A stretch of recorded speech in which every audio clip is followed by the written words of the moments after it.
Hello everyone, student corner চ্যানেলে সকলকে স্বাগত জানাই।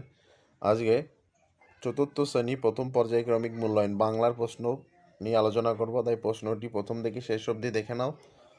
প্রথমে তোমাদের পরীক্ষা হবে 20 নম্বর, সময় থাকবে 30 মিনিট। প্রথম প্রশ্ন দেখো, মালগাড়ি কবিতাটি কবি ও কবিতার নাম সহ প্রথম 4 লাইন লেখো। কবির নাম প্রেমেন্দ্র মিত্র।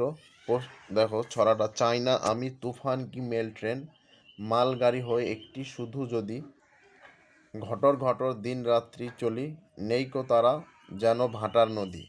এবার 2 নম্বর দাগে দেখো, সঠিক উত্তরটি বেছে নিয়ে লেখো।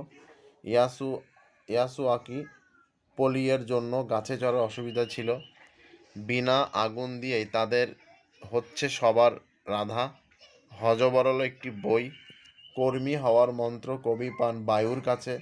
পরের প্রশ্ন, শব্দার্থ মৌন নীরব, বাগিচা বাগান, সাজা শাস্তি, অস্থি হার, আমন্ত্রণ দাওয়াত, মেহনত পরিশ্রম। এবার বাক্য রচনা করো। ফেরিওয়ালা, এক ফেরিওয়ালা রাস্তার ধারে দাঁড়িয়ে ডাক দিচ্ছে, বনভোজন করা সত্যি খুবই আনন্দের। এবার এলোমেলো বর্ণগুলি সাজিয়ে লেখো। প্রথমে আছে দেখো নারিকেল হবে, দ্বিতীয়টা সর্বনাশ, 3 নম্বর পটগুলটিস। এবার 6 নম্বর দাগে দেখো বর্ণ বিশ্লেষণ করো কর্মা টাইম টেবিল। এবার 7 নম্বর দাগে আছে সমর্থক শব্দ, নদী, তটিনী, চাঁদ, শশী।